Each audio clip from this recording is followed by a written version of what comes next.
Good evening, ladies and gentlemen. Welcome back to a nice Monday edition of the Ace and Ektar Heroes of the Storm casting podcast. I'm still Ektar, he's still Ace, and Ace, happy Monday. That's a contradicting statement. I mean, it's over at this point, so it's less contradictory than it would have been, say, 10 hours ago. That is very true, but it is still a Monday, which does make it a little bit tough, but hopefully this game here will be, a little bit of an improvement to your Monday evening. Yeah. Depending on how the games go, I could see maybe 5 or so people who were less pleased by the result, but everyone else, hopefully you get something more entertaining out of it. Yeah. Today we've got Strange Team Comp versus Under Newb Management out of Division A, because we might like casting Div-A. We also like casting in Div Buddies as well. It helps us, helps them, helps everybody. It's a lot of fun. Yeah. So if you want to get cast by us, just scrim us sometime. We like to cast our scrim partners. Scrim us. we try and get as many teams casted as we can, but especially if friendly scrimmies go fairly well. All right. We did have the coin toss, which was won by Under Newb Management, who opted for first hero pick. Strange Team Comp banned out Braxis Holdout and Battlefield of Eternity. Under Newb Management banned out Tomb of the Spider Queen, Cursed Hollow, and for map number 1, we're going to that good old Strange Team Comp favorite, Infernal Shrines. I know a couple other people that both really do and really don't like this map. And you know what? Yeah, I think it's a good map. I think it's fine. There's a lot of normal play, but, sometimes you can just lose a team fight and lose a game. Yes, that definitely didn't happen, yesterday? Yesterday. Yeah. Definitely didn't happen yesterday, but that's okay. Nope. Oh, overlay says Div D. Does it? Oh, I'm the worst. Rip, big rip. I appreciate the call out, though. Yeah. So it'll be updated in about 40 more seconds. 0 seconds once you hear this. That is correct. Also, Under Newb Management's name is really long, and it's getting slightly cut off. That's their fault. Yeah, there are a couple of fixes. I could just go and figure out what their ticker is. I could just write noobs, but that seems mean. So it's just going to stay like that. Yeah, I think that's fine. Zagara, so we had our patch on Friday. We sure Friday did. patch alert. So Zagara, not the over-centralizing metaphors. Vala got some nerfs. No longer first pick, first ban material. Nazebo rocking a greater than 50% win rate for the first time in ages. Disgusting. I think a big reason that he's rocking a sub 50 for the longest time is because people just pick him in the worst drafts. But that's the thing. That's just me. That's the thing. With as late and as steep as his power curve is, it's hard to find a comp to pick him in or a map to pick him on. Yeah, but when we have teammates or randos and SL picking him on BOE, there's a first pick, first ban Vala, so But, if you pick BOE, don't go Nazebo. Why do people do this? Not gonna lie, I like Nazebo on BOE. Shut up, Ektar. If you go to Braxis, don't pick him there either. Oh, definitely not on Braxis, but legitimately he's got pretty solid race if you go Spider build, because the Spirit of Eric here on 7 gives him good race. Yeah, but I don't want to hear about that. I want to hear how trait bad, ha ha ha. Here we go again. Stukov and Chromie picked up early here, so Stukov been a powerful force in the meta as well recently, ever since proactive ballista spores. Yeah, have become a thing, and Chromie just kind of a good hero. Yeah, and a very safe hero, and one of those heroes that's really good at picking up those last 5 or so spider butts, or not spider butts, shrine monkeys, if you can't actually force your way in there because you lost the preceding team fight. True. Don't forget to get the predictions ready in chat. I have the prediction ready. I even went through ahead of time, ran a fake prediction just so that I could have it all nice and copied. Template done? And not even, I don't even have to change the team names for the first game. Wow, that's so much skill, Ektar. All right, so that's really good. Garrosh and Brightwing. I mean, Garrosh and almost any healer pair well together because Garrosh sets up some of the strongest displacement in the game, and Brightwing stops them from leaving, which is very powerful. Brightwing has been very popular recently, ever since they reduced the cooldown on her Z natively and also nerfed the level 1 talent, which still works out to a buff in almost all cases. She's been really popular. It's just so much healing you can get out of the little phase wing. Yeah, she is quite good right now. Maybe not her best map here. I've seen her a lot on the 2-lane maps to guarantee soul lane wins. Or the big maps for the same reason. Yeah. Yeah. By the way, in the chat we do have Silver from Under New Management talking with Sena on STC. So that's actually kind of hilarious. You have like all chat, you know. Although we can't see it. We can't actually see it because people don't make us referees. Truly, the darkest timeline. And then they ask us if we're ready if we pause. That's my favorite. Caster's ready when paused. We can't do anything. We can't communicate. We can't unpause. We just have to wait until they figure it out. Yep. Varian and Leoric picked up for STC, along with a ban on Sonya, which I think is good. Ban on Zeratul, also reasonable. And then we've got Kale and Chen as the offlaner. That's pretty interesting. I don't see enough Chen to comment very much, other than I don't see a lot of Chen, so it doesn't necessarily fill me with confidence. Ace, was Zloth formerly on Logical Decision? I'm on it, Captain. Okay. Because the name sounds very familiar, and that's one of the teams that I remember a bit above average, and they played a Chen, I'm pretty sure. Michaelin picking up the Sylve, which is incredible on any push-based map, but also she's got really good single-target damage, and she can just, go take down an entire wall all by herself if left alone for a little bit. So I always love a Sylve pickup. Wow.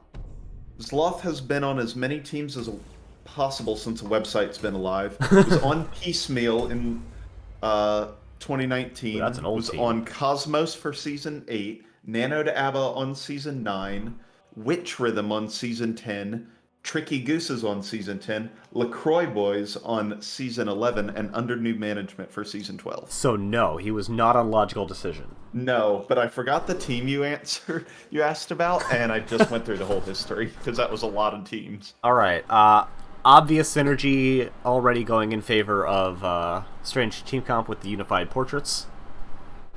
Yep, very important, very important.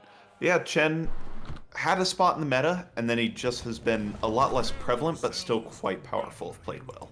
Alright, spawning on left-hand side in the Cyan trunks, they are Strange Team Comp with Yith playing the Leoric, Dr. Evil is on the Stukov, Michaelin playing Sylvanas, Bricky on the King of Stormwind Varian, and Empress Sienna on the Time Gnome.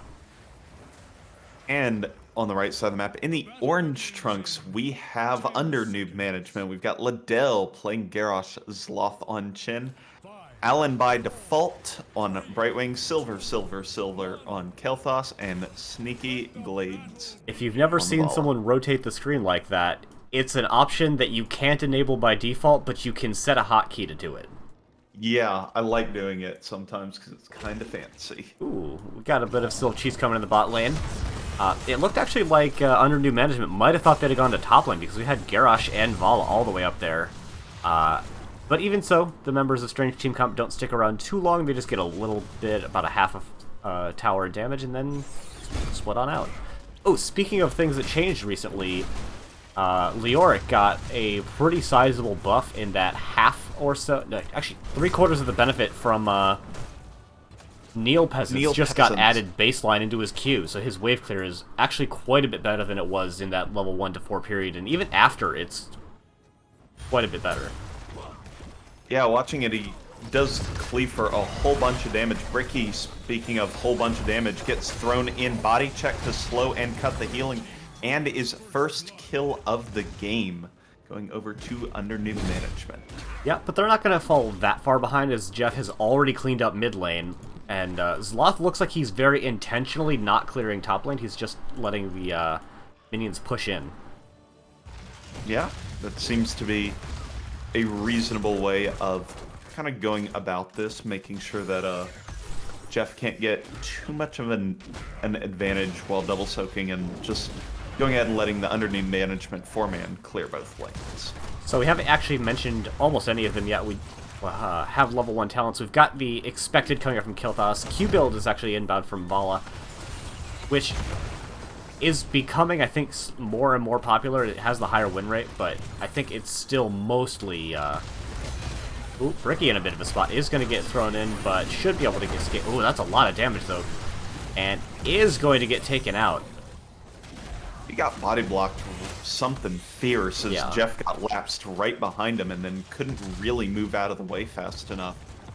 Varian not a hero till level 4, so, you know, that's a little bit tough for Strange Team Comp. But again, Taunt Varian is now online. Game is finally beginning for them.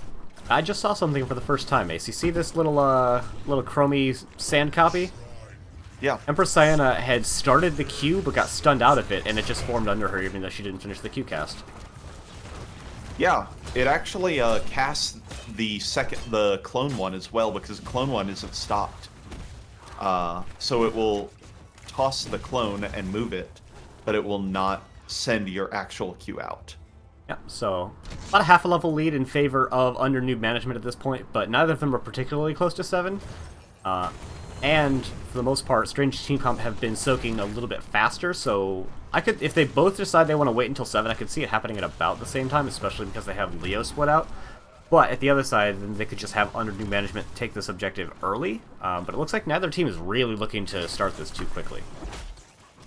Nope. New management is going to go ahead, see that Leoric is up in the top lane, and start it up. Gain about half of the skeletal defenders here knocked out before there's even any contest. And now Michaelin and the rest of STC are going to go ahead, give up this objective, and just hard shove top lane with Sylvanas. That is a just Sylvanas things, and it might get just as much damage as a Punisher could. Thank you, Miss Windup Bird, for calling me out on the prediction that I said that I had ready to go and then never actually initiated. Smile. Yeah. Make sure to gamble all your points away before the answer is too definitive. As Bricky, Michaelin, and again the 4-man of Strange Team Comp go ahead and full shove down this bottom fort, or top fort rather. So that's the damage that the Punisher is going to do. But while the whole thing's happening, Vala, Kel'Thas, and the rest of underneath management just go ahead, free clear the bottom fort, and they still have the Punisher to go. So, well, it seems Sylvanas things is what that feels like. No judgment yet. They also, Strange Team Comp still have their Leo split out, so not that Leoric is incredible on the defense, but it means that they should be able to keep up an XP even as this Punisher is going to allow some damage into the keep front wall. Probably not going to get much more than, it looks like, 1 tower and maybe the mid wall. Ooh, big bomb spread there. And free damage. But really not gonna find too much more than that. They're quite even in XP still. Both teams have 1 fort down, so the trickle XP is going to be pretty much the same. So not too bad considering they gave up an entire objective. Yeah, I actually think STC benefited from the net result of that. Now they've got level 8, so Chromie is now at a significant advantage and will make under new management reconsider any kind of engagements for the next level or so. We just had a game that didn't have a Stitches pick or ban. What a world are we living in now. Yeah, that is true. Did he get a nerf in the most recent patch? I don't think so. Fair enough. Oh, yes, yes he did, actually. I remember someone mentioning Tenderizer got nerfed, I think, from a 25% slow to a 20% slow. And there was something else, I just don't remember what it was. But yeah, he did. Fair enough. Ooh, even predictions here. 55% to 45%, so quite an even contest here. And so far, teams have proven us right as both of them are approaching level 10 right around the same time. And I think that's when we'll really start to see the fireworks fly. It is a little bit scary, approaching 10 without an advantage in a Varian comp. Normally you really want to use that early heroic to try and find some value, but it's actually been under Newb management who are up 2-0 in kills at this point. Not that Varian can't get value in the later game, but he's maybe just a little bit weaker than some of his contemporaries. Yeah, he is especially vulnerable to be blown up, and his engage is extremely linear, which can become a little dangerous as the game progresses. But nonetheless, we do see both teams grabbing their bruiser camps and working, setting up for this next objective, which should be spawning in just a little bit, or at least getting the notification here in the middle lane. Yeah, otherwise, a very passive game coming from both sides. We do have the level 10s, which we have not actually mentioned yet. We've got the Disomity, which I saw someone call in chat. Well done there. Panda Pals, Blink Heal. Reign of Vengeance is back with a vengeance now that the level 20 has been pretty thoroughly gutted. For Strafe. Bit of an engagement coming out from Liddell there. And Jeff having the counter to try with the Entomb, which was used, but not a whole lot spent really on either side. A Brightwing cooldown, and Entomb is pretty short for a heroic. Yeah, it is. It'll be up just about 15 seconds after this objective pops, so as long as STC doesn't direly need it. Oh, nice push there from Dr. Evil. Completely disengages the Garrosh. Garrosh now probably going to have to think about Indomitable a little bit more going into fights and leave him a little bit more vulnerable. So, Spoiler alert, there is no Indomitable this game. Oh, there isn't. There's Thirst for Battle, so Garrosh cannot become unstoppable. That's really interesting. Jeff gets thrown in and CC'd to hell and back, but Garrosh is going to be the counter kill, so a tank for Bruiser's Loft goes in with the Panda Pals, gets the root onto Dr. Evil and Empressena.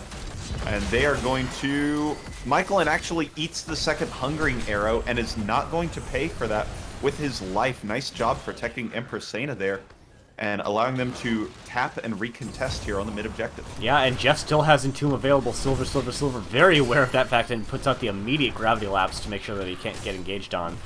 But this is about a 10-second time advantage in favor of Strange Team Comp, as Garrosh is still not going to be here yet, although Jeff taking a lot of poke damage. Yeah, Jeff taking a lot of damage just for free, but... Yep. Oh, that Slowing Sand's not quite set up early enough to catch Liddell. Push onto Zloth will allow Liddell to push in, but Jeff takes 1 billion damage and gets blown up. Bricky, the next target, is going to go down. Does not go down. Saved by the Protected by the Way, but now under new management have full control over this objective point. And it looks like Strange Team Comp really are not going to make any more of a contest, as Michaelin and Dr. Evil are already on this camp deciding that they're going to try and get value elsewhere on the map, and that's actually a pretty big wave in bottom lane. I wouldn't be surprised if someone went to go catch that. Hopefully before this Punisher shows up. And speaking of the Punisher, Varian is a tank who doesn't have an incredible Punisher jump. The mid wall still has about half its health, so it's likely that under new management can't really make a lot off of this first jump. They get a pretty big Gravity Lapse combo, but nothing very threatening, although the next Punisher jump is going to be very scary and made all the scarier by it being frozen. Yep, but it is going to be low health and already taken out before anything happens. Jeff coming in for the side Entomb. Nice out of the fray from Liddell is going to launch Silver, Silver, Silver out of jail and out to safety. Nice, nice play there. 13's picked up for both sides, so no substantial advantage. The fort was kept alive in mid, which is really important. It keeps that passive XP even for both teams. We do have a 5 versus 4 coming out from under new management, so they can really ensure that this camp gets taken, and it looks like STC have evaluated that and deciding not to take an unadvantageous team fight. Yep, Time Trap giving them vision there, so perfectly aware of the shenanigans that were afoot, and Jeff just going to go ahead and rotate top to go ahead and capitalize on the XP that's sitting out on the map. Bricky doing the smart thing, holding that bush so Liddell can't just run in as Garrosh players are wont to do. Followed up by Dr. Evil making sure that Liddell really can't get in there. Brightwing picked up the extra heal and duration, so not going to be giving that extra speedy Garrosh that you see in some other kinds of comps. Yep, both teams sitting at the same point towards level 16 now. Jeff is a target of some rotation, but it's Liddell and Liddell alone for now.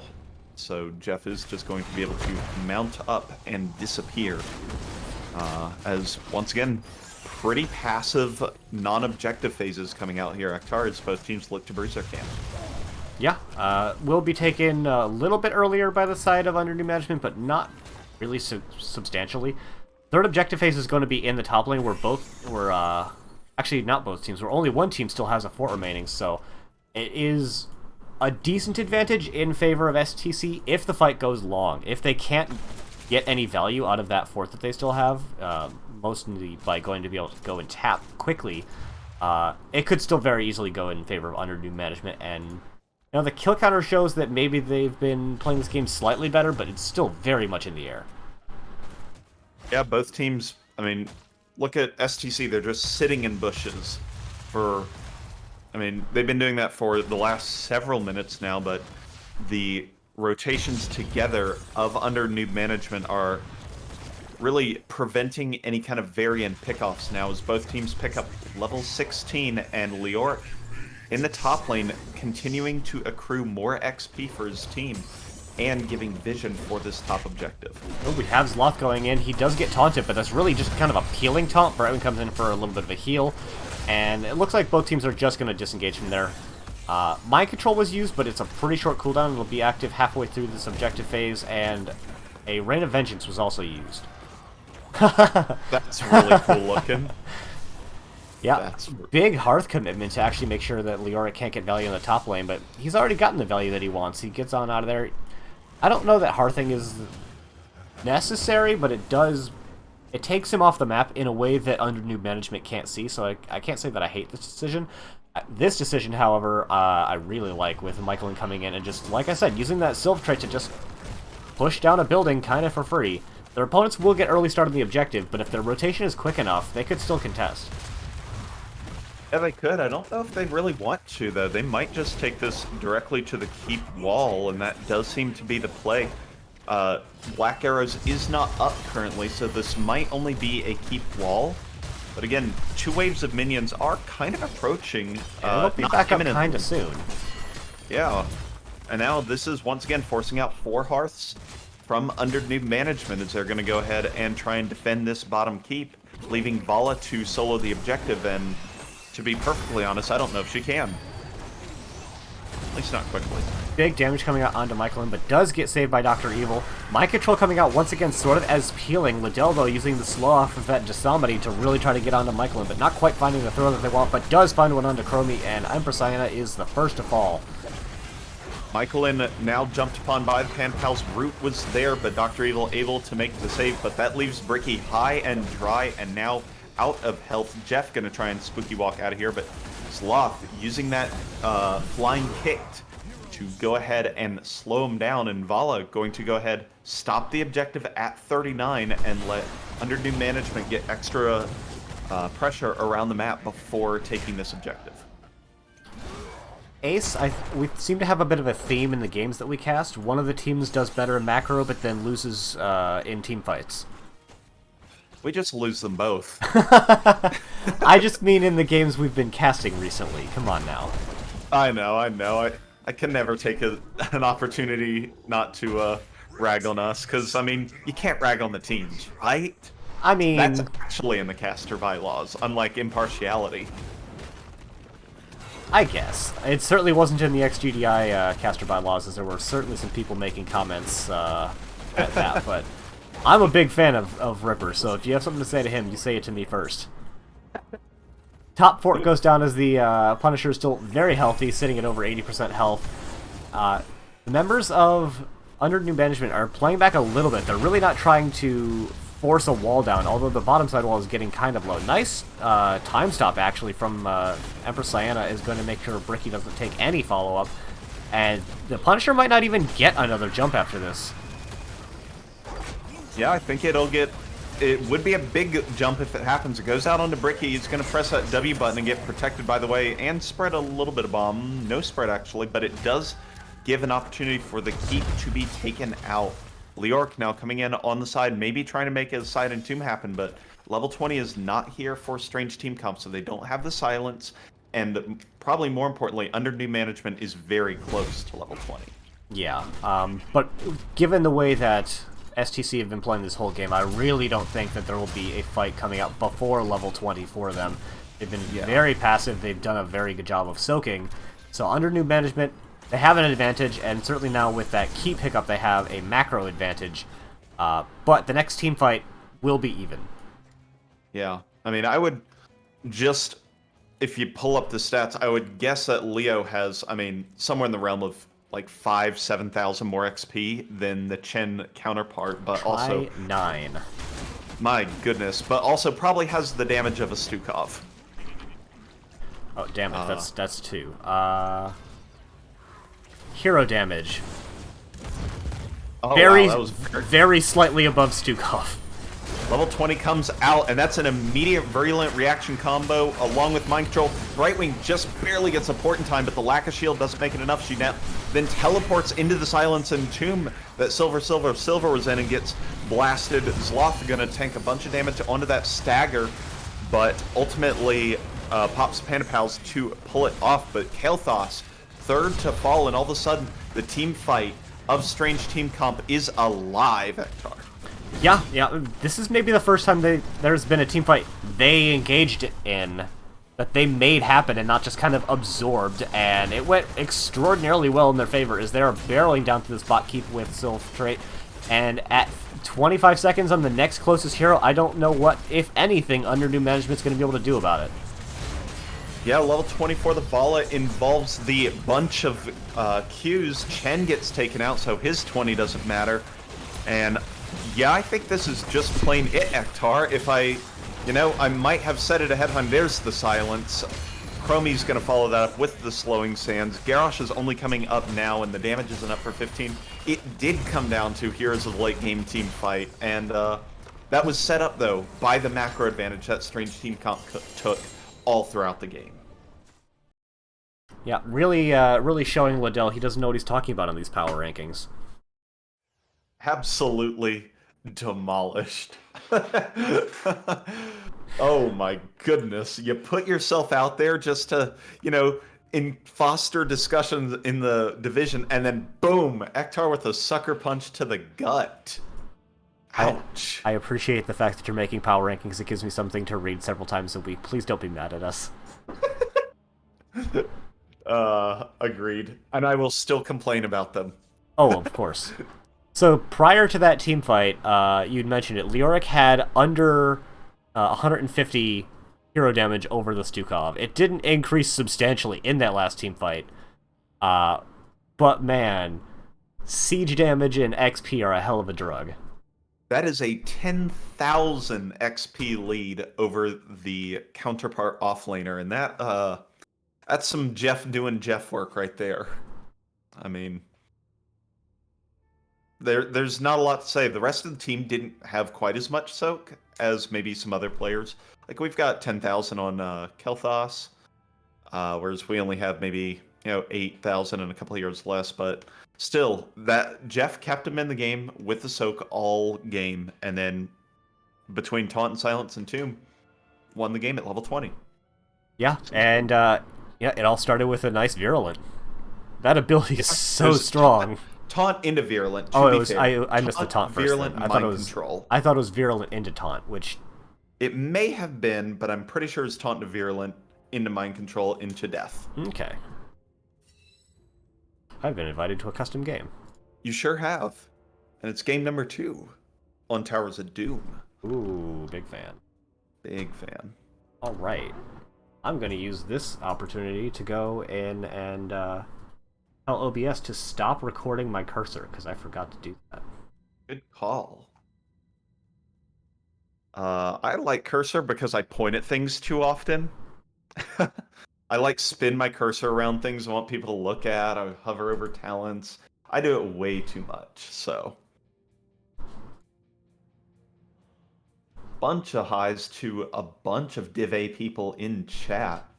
I see at least 5 or 6 different players from different teams here. So welcome to our only A match of this evening. Don't suppose you found out who is first pick? First pick is as expected. Looks like under new It's management. as expected. Okay. Yeah. So STC went ahead and picked the map. Alrighty. Drop the good old caster R. let them know that we're good to go, and we should be getting in, hopefully, to game number 2 shortly. We had got the ready coming out from Liddell. We just need Jeff, our lobby host, to get it started, or let us know why we're not getting started. We're never going to get this lobby started because he's just going to be soaking. He's off in a different game just soaking up. I mean, what are you going to do about the lad? I mean, as long as he's your offlaner, that's not a problem, right?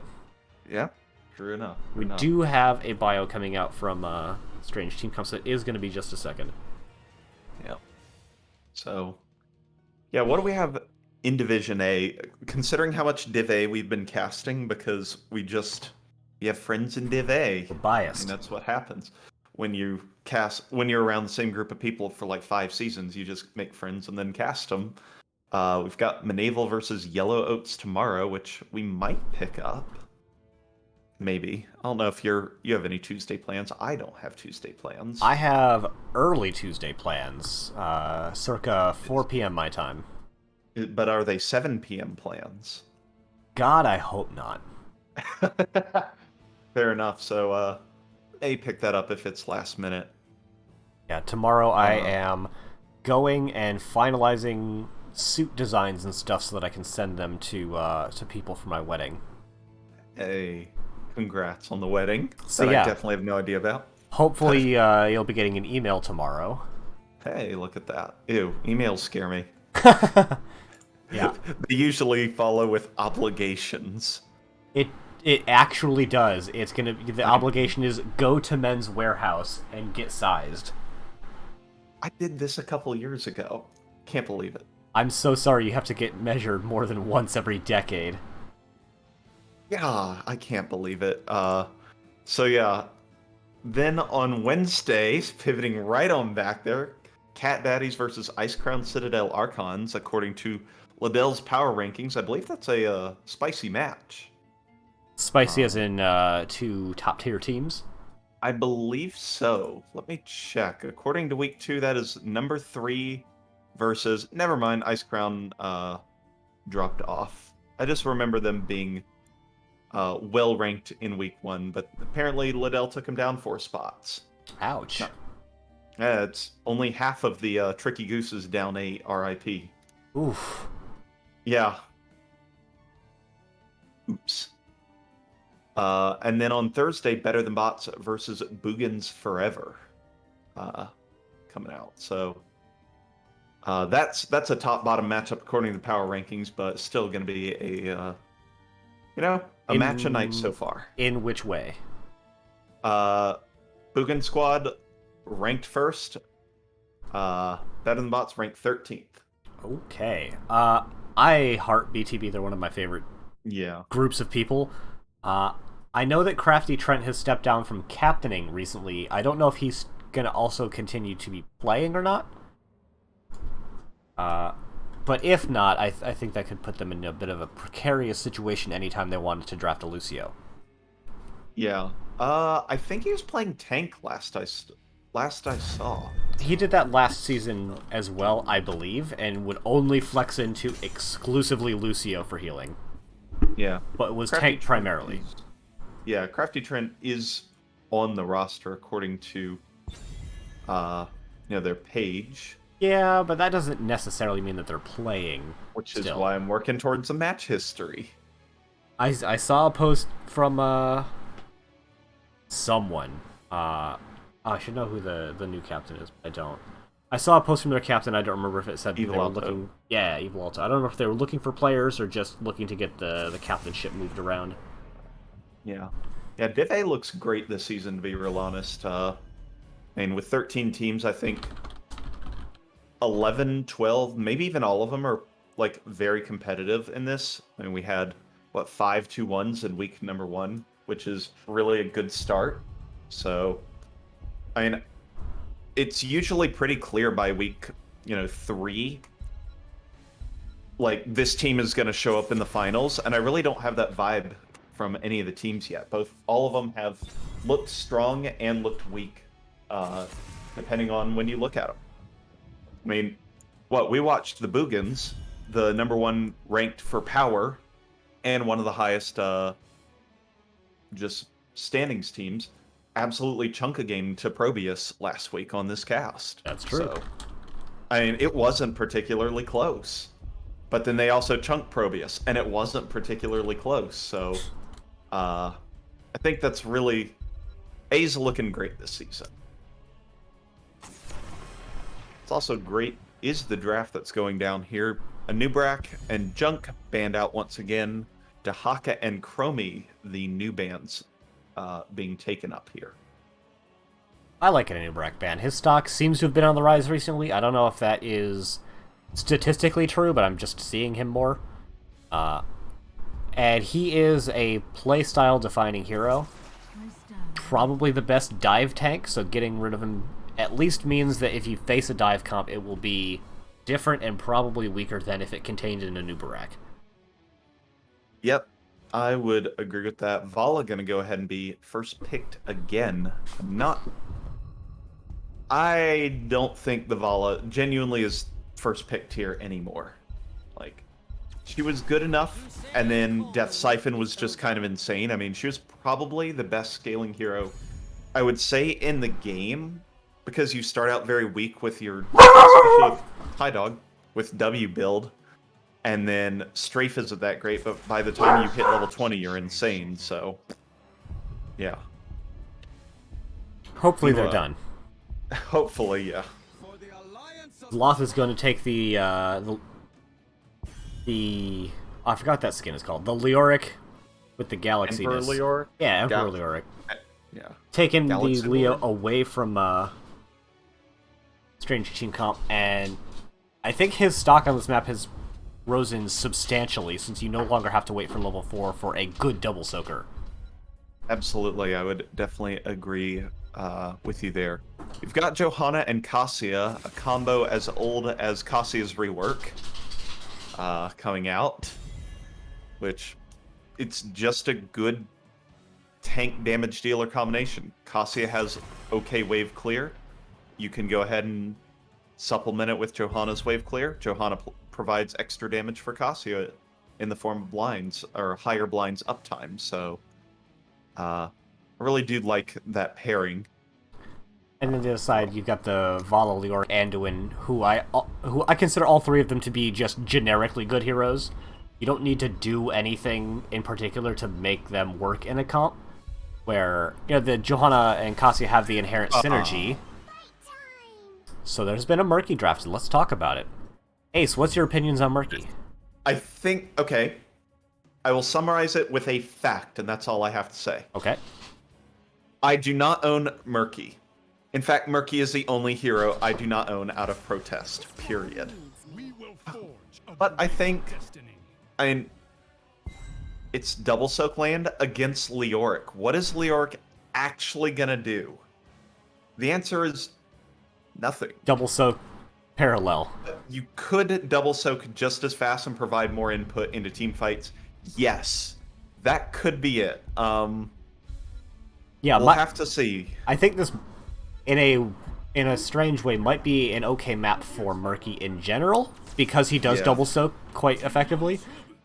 But there are other Malthael-like heroes who double soak as effectively, and I don't think it's much of a stretch to argue is more impactful during team fights. So, four other heroes have been drafted since then, but we've only been on the Murky because it's odd. I mean, Li Ming is the obvious response to Murky, I would say. Varian makes a lot of sense as a taunt setup. Brightwing's a good hero, and Genji is Genji? Michaelin just plays Genji, and you know what? They took away his Zeratul, so he wanted to have a little fun, I guess. You know what? They could go, like, Octograb into Blow-Up, and I don't even think that that's bad, as long as Murky... Octograb into X-Strike? As long as the Murky doesn't just get killed outright and have it break. Yeah, and it only has to last until the X-Strike hits, so... Maybe? Alright. Maybe STC is actually pulling out the Strange Team comp.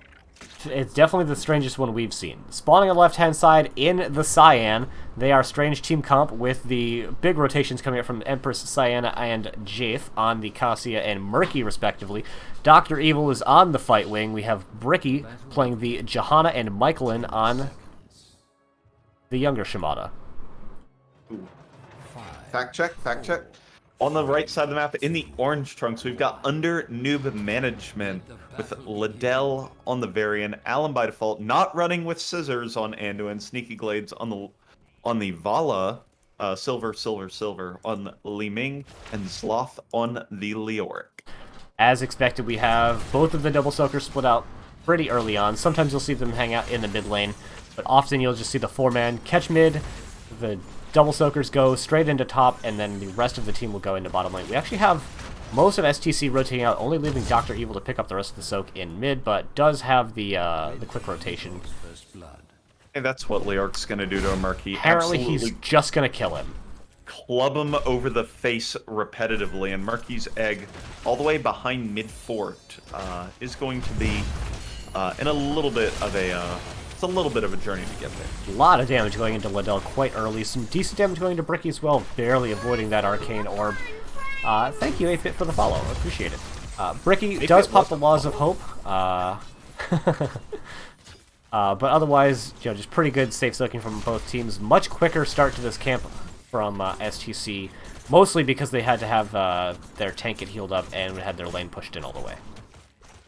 You go ahead and start the prediction, and I'll talk about level 1s here as both teams pick up their camps. So we do have the Murky Bribe coming out, Laws of Hope, as you saw, Brightwing port cooldown, Q build on the Cassia, and Swift as the Wind, the Genji E on 1, so we might have a bit of a start of an E build to Genji.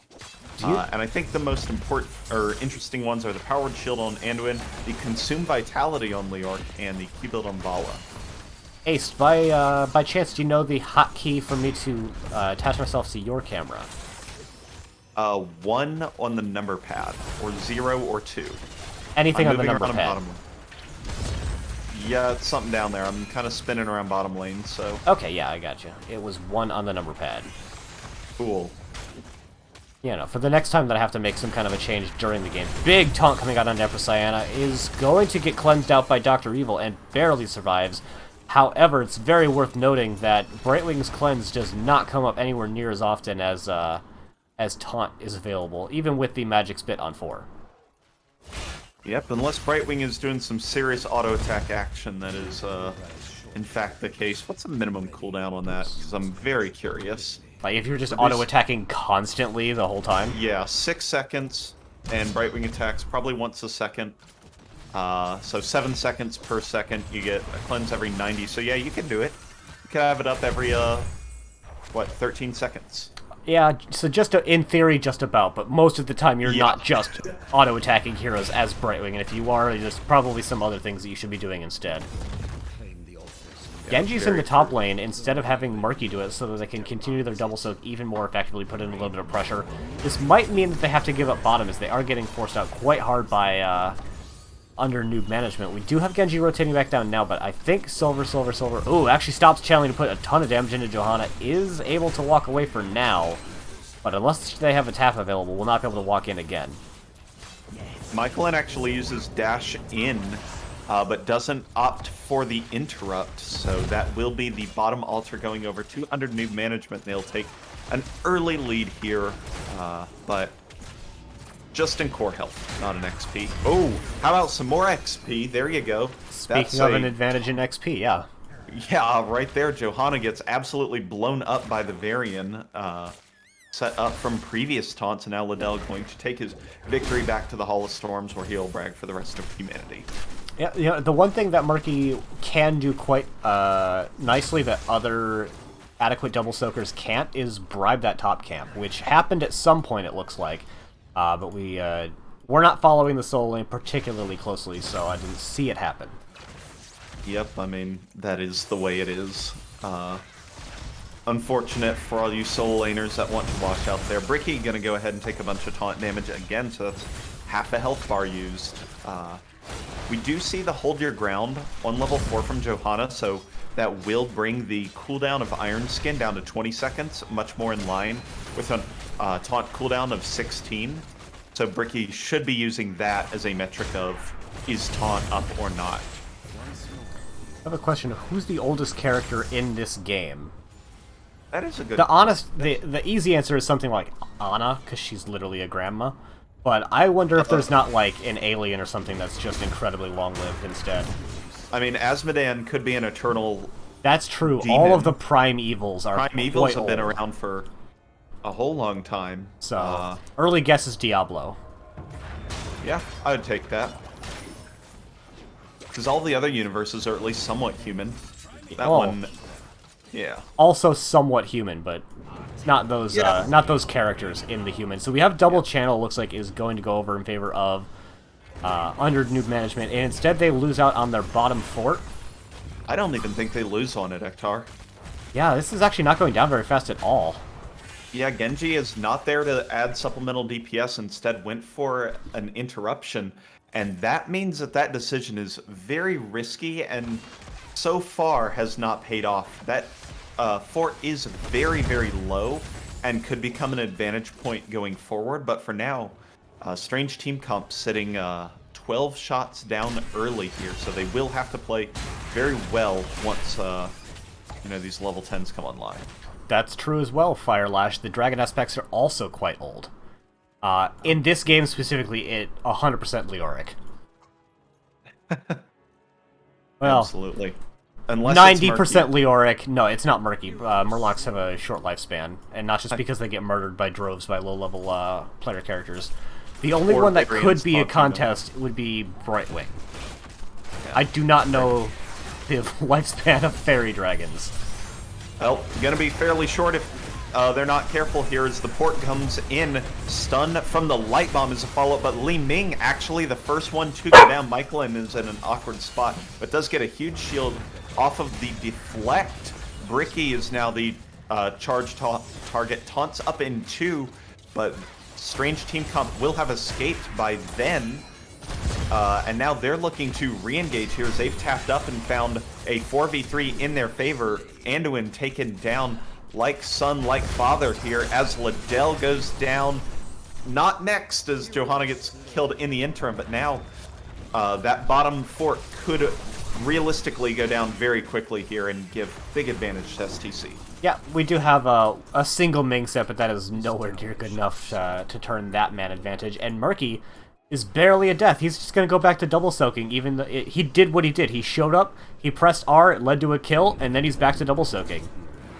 Yeah, I mean, you can almost treat it like a little bit of a, intentional death teleport? to go teleport to the top of the map. Yeah. Yeah, death warp, if you will. Ooh, speedrun strats coming out. And I tried to resist that for the longest time, but I couldn't do it, Car. I couldn't do it. Yeah, big defense coming out here from Strange Team Comp as they're really trying to hold on to this bottom fort. And, it's going to be somewhat difficult for the members of Under Newb management to do anything about it. It's hard to push into these forts. Big taunt actually coming out to Empress Diana. Bricky drops the Unstoppable, putting some damage into Liddell. Big deflect actually doing a lot of damage, but not finding a kill. And Bricky looks like they might fall. Brightwing is the first, and Bricky is the second, and that should be definitely enough to clear out these Pumpkin Sappers. Probably also enough to flip this fort back. Brightwing took 100% of her health in 1.1 seconds. R.I.P. Brightwing. That's 6 different instances of damage almost instantly on top of each other. I think that was either a misplaced blink heal or just got pulled too far forward trying to get those sappers in. That was a lot of damage. Yeah, XP not substantially favoring either team's loft popping a little bit of a whiff on that heroic. Liddell is not going to find a light bomb there, so just a little bit of a missed engagement kind of from both teams, but Michaelin did have to pop the X-Strike as a movement ability just to get out of that imminent arcane orb. Yeah, STC got kind of baited by just seeing a Varian by himself and didn't consider that the team was pretty much right behind him, but now they're going in for the refight. Liddell is fairly low along with Zloth in the back. Liddell is going to be the first one dead, but Jeff and Empressena are rather low. Zloth is being chased out, gets fended for his life savings. Now Dr. Evil is going to get interrupted on the channel and for about 60% of that poor Brightwing's health. I gotta say, this Murky's actually really working. Both of the Octograbs that we've seen have led to kills, and otherwise he's just keeping up in soak and occasionally getting some nice damage in top lane. Yeah, looking at the soak numbers, 16,300 and rising for Murky, 13,200 for Leoric. So Jeff can do the double soak action. He knows what his job is. Yeah. Currently his job, smack these guys because Pufferfish is on cooldown, get some stacks, and then when it's available, bribe that top camp. It looks like it's actually up now, and that's great because he's already got the entire front wall down, which either Sloth is going to have to contest and spend time not soaking, or he's just going to have to let it smack into his fort, and probably one more after this one will be enough to maybe take it down. Yep, and Murky is the equivalent of one whole death. So make that one, and doesn't even get the 1/4 there. I thought that was going to be a gone fish, but instead it is not. Now Murky joining for the push down here in the bottom lane. So again, combo is online with the Octograb and the X-Strike. And he's out of vision, it looks like, so it seems like the calls have been maybe taken off. It doesn't look like they want to engage, even though they are up 16 now. So it looks like the 4-man is just going to fight the 4-man. Both of the double soakers are down here, but they're not looking to hard commit at anything. Doesn't appear like it, although Jeff does have some range on that Octograb and can get anybody up to about there on the wall where I tried to ping, and, you know, the minimap's trying to do its best. It does what it can. It sure can. But instead, it is just going to be a rotation out as we get the 3 altar phase here coming up, and this is really a big point in the game. Yeah, really, whichever team comes out ahead here is going to be in a really premium spot for the rest of the game. Liddell is running aggressively towards Bricky, but decides not to rip it. We have Leoric in the top lane, we've got Murky in the top lane, and then it's just going to be a 4-man brawl on bottom to try and secure this last one. Ton of damage going into Bricky there, and they're going to fall immediately, and that is a nice Ming set, and it looks like this should go over in favor of under new management, if for no other reason than the very swift blow-up that they found onto that Johanna. Shattering Throw is here, Ektar, and I mean, that's just kind of a good ability against Johanna. Let's be real here. Shattering Throw is kind of insane at just ripping her shield off. There's a taunt onto Cassia, followed up by the Light Bomb. Does hit both Empress Sena and Dr. Evil, but the commitment under the towers from the rest of the team is not there. So under new management, will settle for just the bottom keep and not any additional kills with it.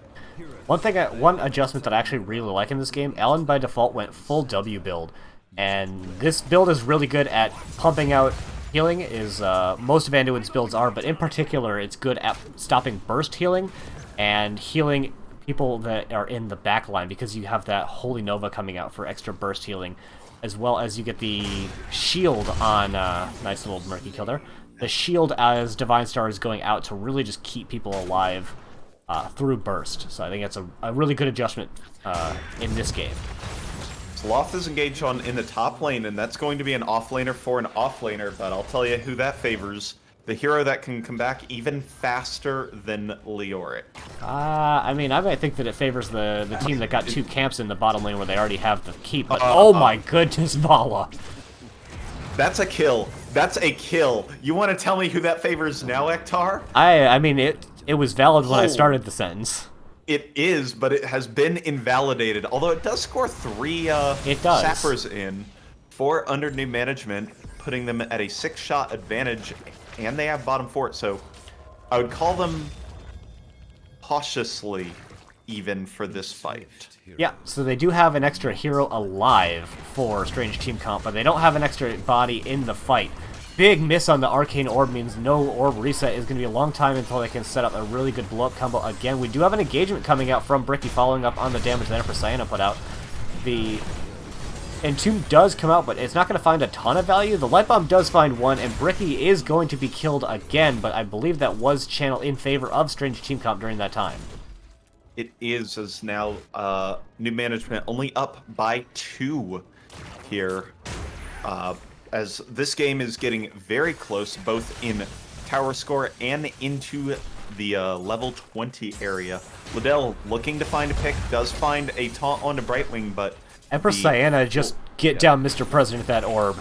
Dr. Evil would have taken so much damage from that, but Empress Diana with that 30 armor takes a lot better on the chin than Brightwing would have.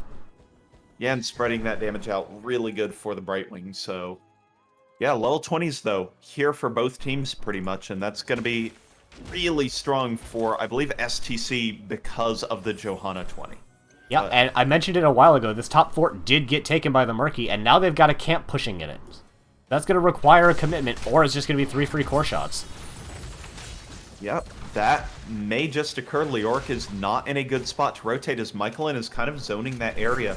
It does create a 4v3 in the bottom lane, but there's not a lot to get in the bottom lane. And Leoric actually just full taken out here. So there is going to be no defense of the sappers in top lane, and there is going to be no defense of this mid keep that goes down. Now all of a sudden, Strange Team Comp completely controls this top half of the map. This is such a weird... I don't think I've ever seen this arrangement of keeps before. We do have the engagement coming out from Johanna with that upgraded level 20. The Murky is the first to go down, which will be a nice little minx up, but not going to find a whole lot with it. Huge combo coming out from the Varian, and the Light Bomb is just going to allow extra damage going into Dr. Evil, who is going to escape from that orb, but they're down one hero for 10 seconds, but that Leoric is going to be back soon, and it's going to make things a lot worse for Strange Team Comp and a lot better for under Newb management. Ricky looking to stall for time, but isn't going to find time to get their R back available, so this will be 2 channels for 6 total points going over in favor of under Newb management. You know, Ektar, the boss wouldn't finish with 1 more tower, so I don't think that's a big deal, but that could be a big deal. We'll have to see. By the way, Zloth got the interrupt on a Jeff on that top tower, I think with no more than a frame or 2 remaining on the channel. That was a ridiculously close interrupt on the mid altar there. We do have one of my favorite level 20 upgrades and a Shark too, so a lot more damage coming out. Huge combo coming out in Empress Diana and getting taken out in the full death zone. Sneaky Glades and Silver both trying to spread it, and Juke in the same directions, taking a lot of unnecessary damage, but probably isn't going to matter in the short term. Jeff taking this camp doesn't do a lot other than take it off the map, but getting those 3 sappers in means that this boss is now a game win condition for under Newb management, and Strange Team Comp know it. They're headed inbound, but they will not necessarily be there in time. They will not be there in time to contest at all. And game 2 goes in favor of under Newb management. And as we always like to see, Ektar, you know, we're fans of teams, but the biggest thing we're a fan of is game number 3, and we're going to get one right here. That was a fun game, Ace. That really was. That was easily my favorite Murky game. Yeah, that was a very neat composition coming out from Strange Team Comp, and honestly, I think it wins in almost every scenario except the one where Johanna gets blown up repetitively by Varian. That was a good late pick that we kind of glossed over because there was a Murky in the draft, but Liddell very late picked up that Varian, and I think the Varian taunt combos were just so easy to execute with the leaning follow-up. I mean, it's a classic combination that really carried the 4-man of under Newb management through that game. And, you know, there's no particularly good save on the side of Strange Team Comp. If, and this is a big if Brightwing can get the Z in time, then, especially if you go into the shield on 7, it's a very big heal, a very big shield, and the big problem is you have to be so ready to pop that Z, because otherwise people can definitely die during that channel time, and then if you're lucky, the channel doesn't go through and the hero just dies. If you're unlucky, the channel goes through and they die anyway, and then you're in a horrible spot. And again, that 90-second cleanse, it just ain't it, Chief. Yeah, I mean, that's a tough one to make work. It requires a Brightwing to be on top of it all the time, and that is a tough ask when there are other heroes that need attention and just the parts of the game that need attention. So, good job by under Newb management, grabbing ended up soaking about as much as the Murky did within Just a couple thousand. Like I say, I always like the style of play on that map where you have one of those really fast rotation-based, quick bursty blow-up heroes. So, in this case, the Genji, especially after the level 10, they got a couple of instances where, you throw it on the pufferfish, you throw out the Octograb, Genji E's in to get the start damage there, and then the R to just kill even a full health bruiser and give you a huge rotation advantage. And at that point, under new management, they already had the bottom fort, so they didn't have a lot else they could do. And that just gave a lot of breathing room for Strange Team Comp in parts of that game, but like you said, Varian was integral to that victory. Yeah, I mean, again, point and click blow up comps are easy to execute, and that's the advantage that they have. Again, we talk a lot about the burden of execution. You click on a hero, and then they go away a significant portion of the time. I mean, you can go through and really, I think, to find the effectiveness is how many times do you get a taunt that was intended to be a kill, and how often do they convert into kills? Good thing for teams to look at. So, had Vala and Li Ming, and Q-build Vala and Li Ming are all the damage on planet Earth you could ever need to follow up with. All right. I believe that neither team is aware of who's making lobby yet, so I'm just gonna do it. Fair enough. Gonna go ahead. I can't wait for 2 lobbies to be posted in chat at the same time. All right, you've posted the first one, so there you go. Yep. And now you get to have the fun duty of sorting the teams and also making us referee so we can read chat again. Hooray! Yeah. For the first time, where did you? I made myself a player. Whoops. I know I'm eager, but not that eager. Yeah. Hey, hi, Irby.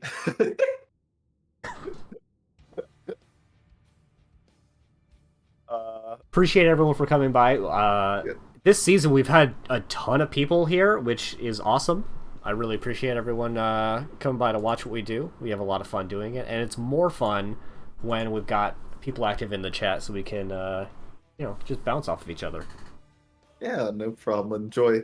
A's been, and we were isolated kind of in the double round robin of A West, so a lot of the people we were not too familiar with on the east side of A, and now that we're all A East here, it may say A, but don't let that deceive you. It's A East. Yeah. I'm sorry for our scheduling, but we can't help, living in the time zones we do, trademark. So it's been fun getting meeting some of the A East people, getting some scrims, getting some casts in, and it's another group of people to enjoy this game with.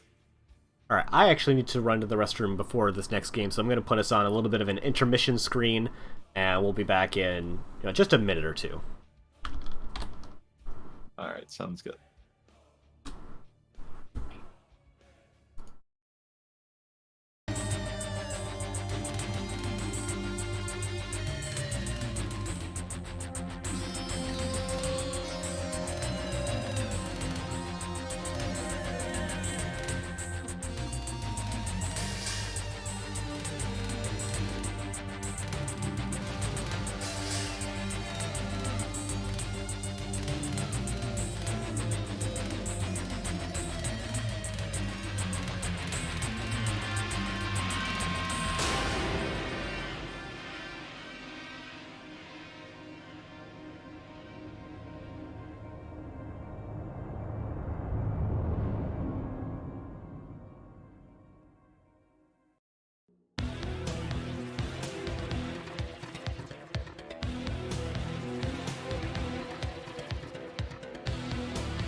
Alright, and we're back, and as you can see, we have Alterac Pass as our map number 3. What do you think about that, Ace?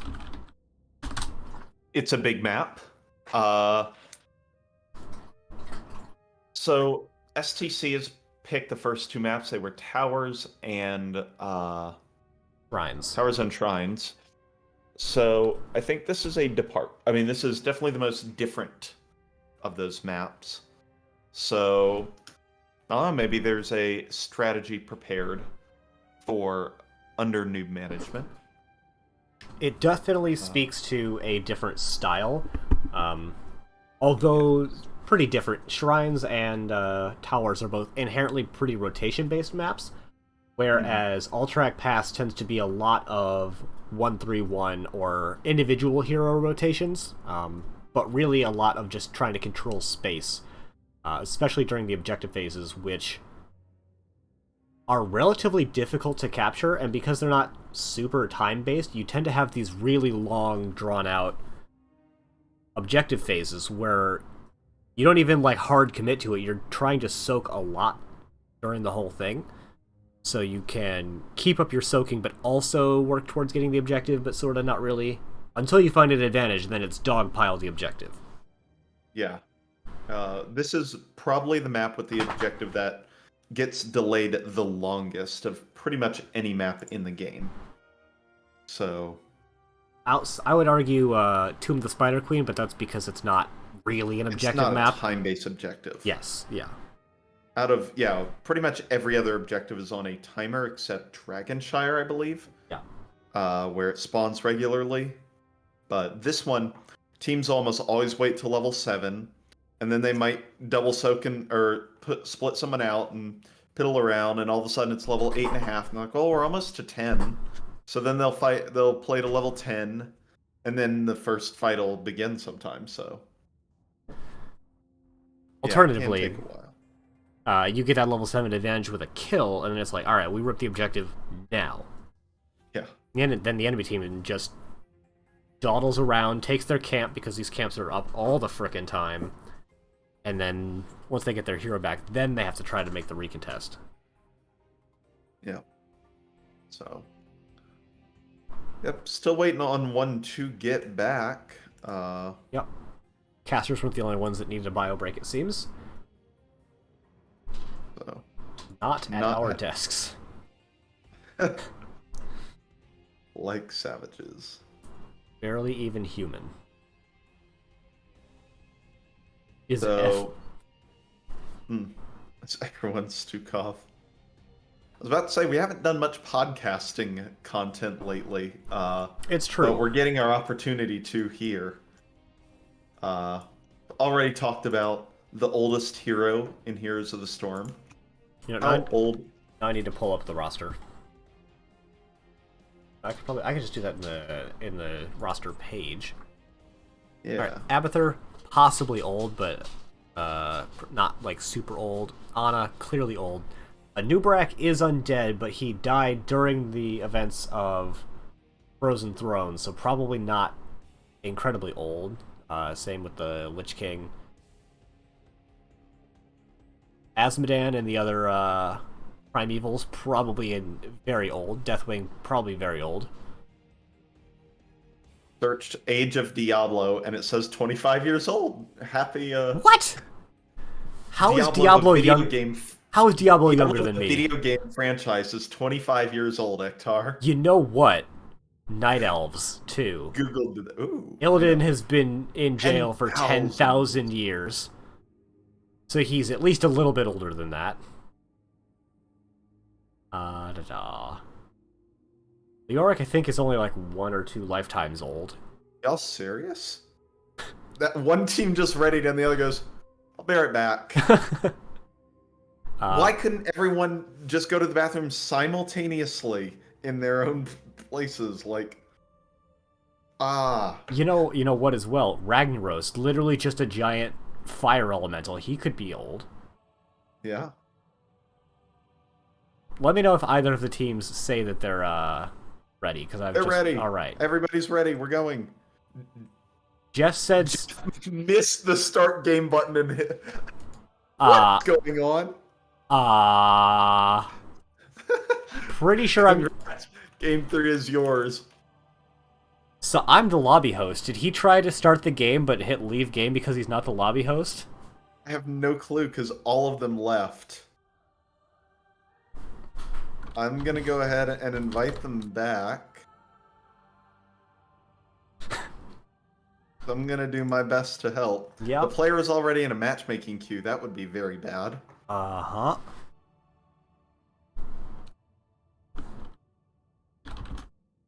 Alright, who needs the captain hat?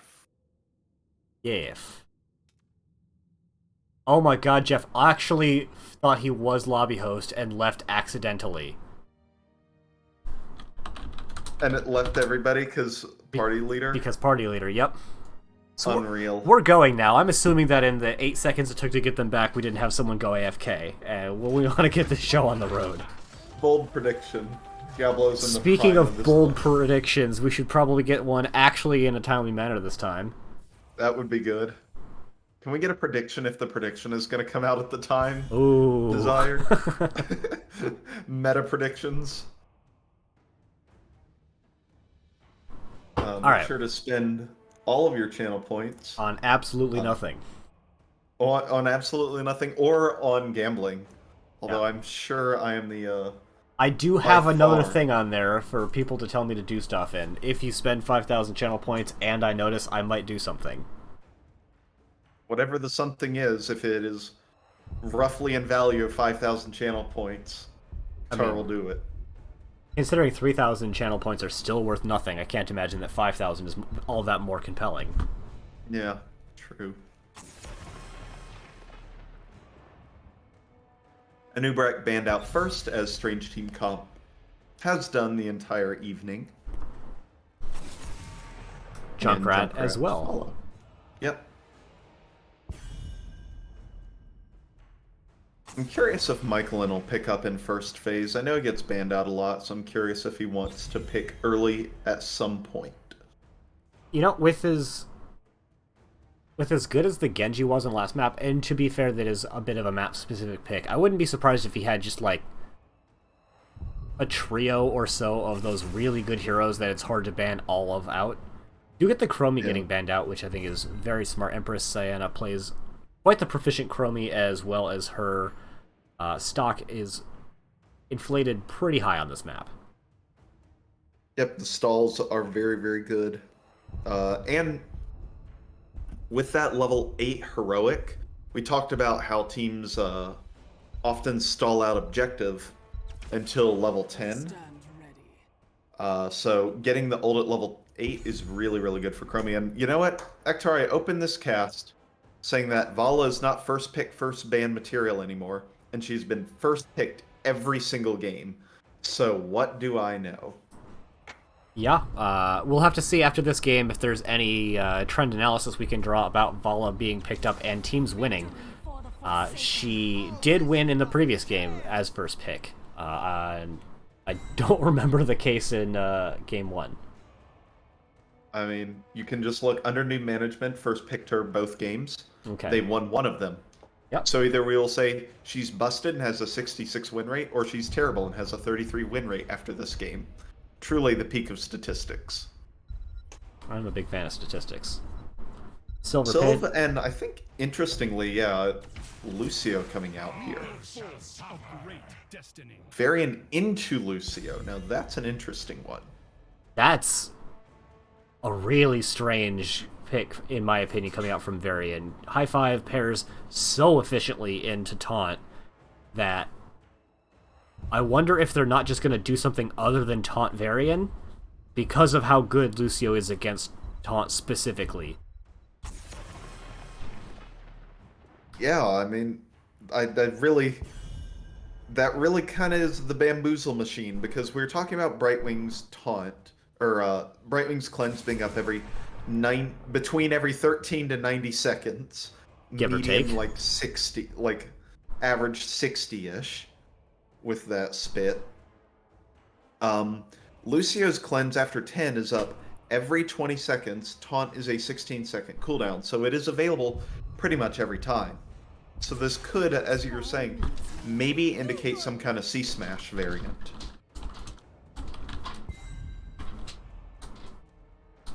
Irby coming in to drop some knowledge bombs in the chat about how old Ragnaros is. I'm ready to behold this factual information as we await the conclusion of STC's draft. We have Li Ming again, and then Yrel picked up by Zloth. I like, because it's such a big map, I like the bruisers that don't rotate as much. Yeah, plays well into Zeratul as well, as it was not third banned by under new management, and now Michaelin is finally going to get to play it. I haven't been treated to a Michaelin Zeratul game in a while, so, we might find the reason of the ban here. I mean, Stukov is another good ban for this map, Yeah. so it's not a surprise at all to see him getting banned out. His stall is arguably more oppressive than Chromie's. Our world is worth Agreed. fighting for. And a last pick, May.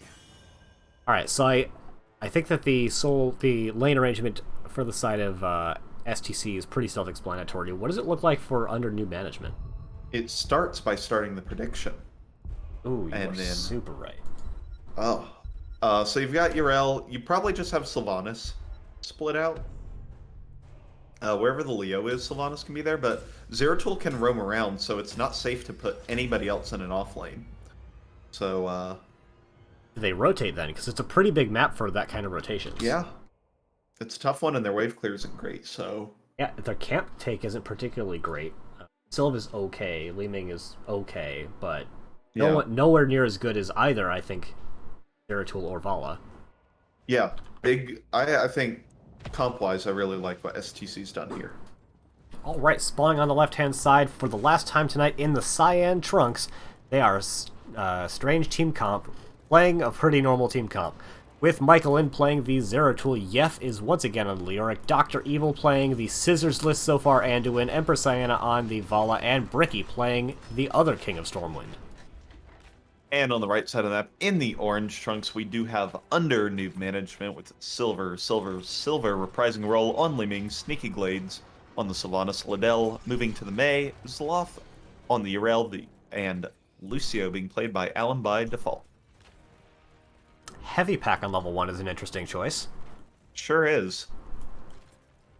Got the Sylv Cheese coming out. They've already called for the top tower, and we have 5 people in mid lane from STC. They're responding a little bit slowly. Zeratul is actually not going to respond at all. He's just going to go into top lane and make sure they get the very early soak. And this is one tower scotch-free for the members of Under New Management. Yep, Zeratul trying to clear that top lane as fast as physically possible to go ahead and see if it will cause any soak to be missed, but I don't think it will. Accelerando Lucio is going to get here quickly and miss out on 1 or 3/4 of 1 minion. Yeah, so the smallest of small advantages in favor of Under New Management at this point, but really nothing that can be said definitively beyond that. We have STC already on this camp as it begins spawning, so taking it very quickly. Their contemporaries on the other side have not started the camp yet, instead prioritizing getting that mid lane pressure. Yep, Sylvanas and Lucio will be heading there, as well as May, who's cleared out that mid wave. So that should help get it taken care of just a little bit faster, but really not too much of a difference to be found so far. Man, that feeling when it's a minute and a half in the game and Vala has 0 stacks still? I know. Isn't that just big map problems, I suppose? Yeah. And she even had to go back, so gonna be even longer till they can get a couple of stacks in there. As far as the soak game goes, it's more or less as you'd expect, although I don't think I would have anticipated Li Ming being the one to go in against Leoric, but it seems to be working out quite well for them. Yeah. Really nothing too exciting to speak of so far as level 4s are picked up for both teams. We do have Q build on Zeratul, so looking for that Void Prison kind of setup build. W for Anduin, W for Vala, Taunt for the Varian as expected, and of course the Neil Peasants still for the Leoric, because that's what Jeff does, Jeff soaks, and Neil Peasants makes you do it more. I wonder if in the next week or so they're going to find a better Q talent than Neil Peasants because of how strong it is baseline now. Yeah. I I wonder if does it do even more damage now in the end, or is it Oh the yeah, same value? it is way more. It was 100% before, and now But- it's 75% baseline and 75% with the talent. Plus, you get Yeah. cooldown reduction. Well, what was the old Neil Peasants? Was it 125% increase though? Like that's Uh, what I was wondering is I thought it was what's just the 100. net difference? Hmm. Somebody can look that up for us. But as we see now, under new management is going to go ahead and walk right on in, and instead of waiting around, is just going to go ahead and work right on this objective. And honestly, I think that's a great decision for them. Strange Team Comp is not taking this camp particularly quickly, and Leoric has a crippling addiction to soak, so they're able to move in very, very safely and channel down at least half this objective pretty much uncontested. It looked like Leo was in fact rotating down, but he stopped in mid lane to pick up that XP, which I love XP as much as the next guy, but it does mean that this is going to be a 4 versus 5 that they're engaging into for quite a long time. They do get the stop on the channel, but the members of Strange Team Comp are pretty low by the time Leoric gets in here, and they're split out quite badly. It did get level 7. Oh, wow, that hit onto Zeratul was pretty spicy, but under new management is having to retreat down level 7, but as you mentioned, health bars very low for STC, so they're actually not going to work on the objective, but rather just pushing out this bottom lane and maybe trying to get a little bit of extra siege damage and soak in as Leoric already back up top. They have no fear of losing the first objective ever. They really don't, and that's exactly what we're going to see happen as Empress Diana face tanks the hell out of that orb, and means that even if they wanted to, they're not going to be able to attempt any further recontest. Jeff in a bit of a rough spot. I wonder if he has E available. There it is. And he gets out. Never mind. Doesn't get out. Nope, not one bit. Good finish from Sneaky Glades there, going to capture the Leoric kill, but again, basically an XP kind of deal, as Leoric is going to be up quickly and able to defend up in the top lane. Yeah, and you know, with Sylvanas, they've got a fairly decent amount of pressure to come in here, leaving not, again, super incredible. You do have a charge, but no taunt coming out onto Liddell. There's the taunt. I wonder if that was just a miss before. But with only Empress Diana and Dr. Evil here, nowhere near enough kill pressure to actually threaten anybody. Just kind of trying to buy a little bit of space so they can get the clear onto this Raider. Bottom lane is being pushed in by Zloth, and Michaelin actually just kind of not letting minions come in. I think this is actually a pretty smart option. We'll take a little bit of damage for it, but it means that the buildings take less damage. Yeah, it's a good little method to keep the damage down just a little bit. Sylph trait is available now and is being used in the top lane as there's a big rotation from STC to the bottom. So this top fort guaranteed going to lose its front wall. And the response from Strange Team Comp is to go down bottom and take down bottom fort. So top fort for bottom fort coming out. That just seems to be their play. We're losing top fort, take bottom fort. Easy. I mean, that's a correct play, too. There's no way they're defending top there, and Leoric's just double soaking it out. Strange Team Comp has no fear of first objectives, trading forts, or orbs to the face, apparently. Yeah, or trading bosses now as well, as we see both teams going on for the boss closest to the fort that they just destroyed. Big advantage, Hobo. This guy Yef, as he's going into mid lane with that Neil Peasants, he's going to get some more XP. How much XP is he up? 8,000 over 5,000 on the offlaners, so 3,000 more XP. Is almost a whole level at this point. Yeah, I wish it was clear at any point how much XP a level actually is, but I will say that that difference is by magnitude very large, or especially by percentage. Yeah, and if you look again, the difference in the total XP is about the difference between the total of the offlaners, so that whole big bar of difference is mostly because of the difference in soak from the offlaners. Yep, Jeff has one job, and it is to soak, and I just think it's hilarious how often Jeff is out soaking lanes. It is really funny. And he's doing the good Leo thing of making sure he gets the big auto attacks on the healthiest minion left. He got it there on the Reaver, and he got it into a backline minion that missed a cleave earlier. Small optimizations, but When you're as good as a lot of these players, the small optimizations really do start to make a difference. Yeah, spending time in the same lane means you're rotating slower, means you could be out of position sooner, things like that. There's clear your lanes quickly, use your abilities to do so, and use all your kit effectively as possible. So this is our second time now seeing Bricky on the Varian, correct? Bricky was on Varian game 1. Yeah, that's what I thought. And we saw them not actually rip a ton of engagements. They won in the end, but they didn't do a lot of charge taunt just to get damage in. So the fact that Lucio went into beat drop instead of the high five might actually just be fine, because they don't need. I mean, they don't need the cleanse that often. Throw. Shattering throw. Oh my goodness, First. Bricky, what are you doing? Bricky went for the interrupt, is actually going to get saved by Dr. Evil, gets cut off by the ice wall. Does that wall? No, it does not.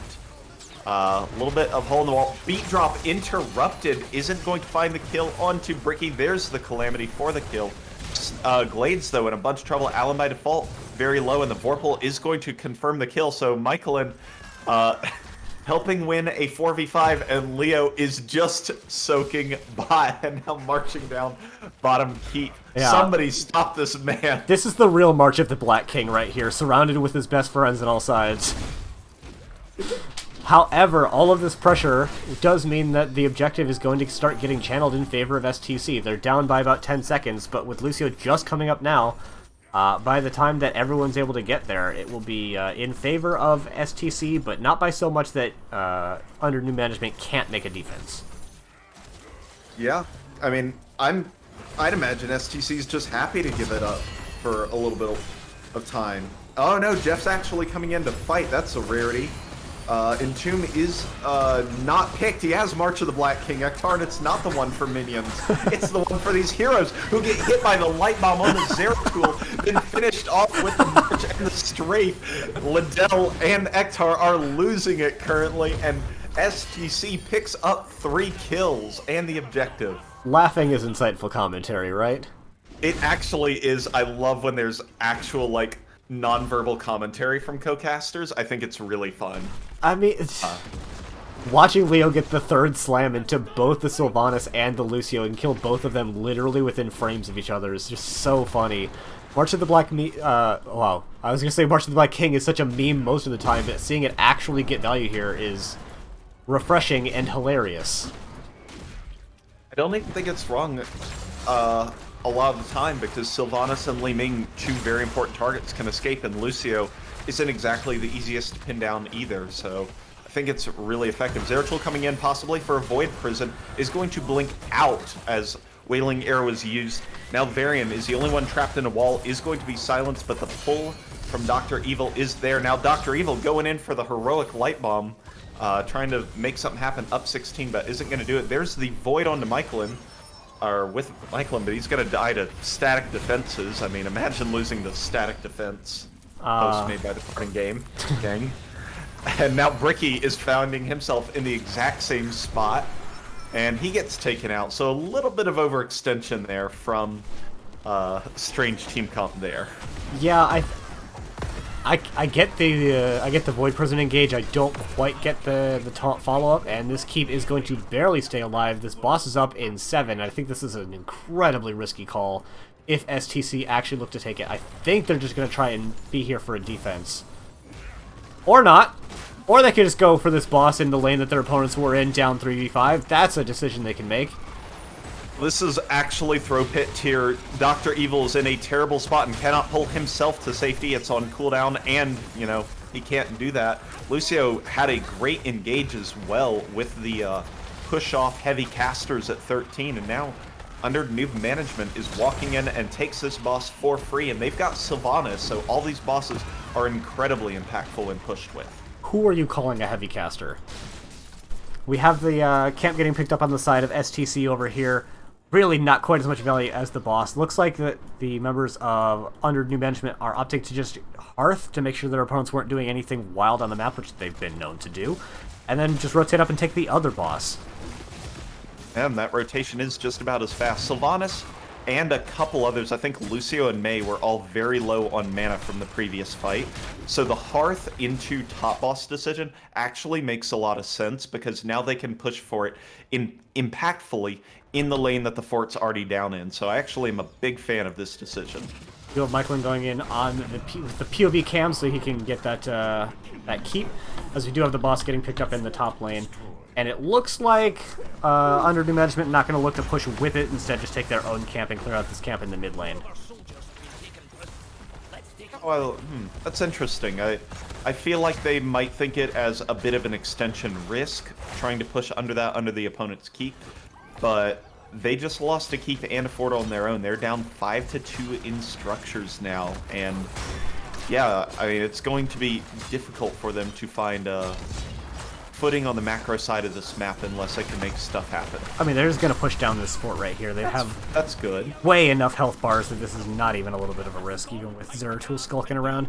And with that, it is a better position for them for this objective, so their opponents won't have a fort to retreat to, at least not above. And below them, the fort is quite low, but with a Reaver minion spawning every wave for STC, it could be a little difficult for them to push down without Sylph Trait being active.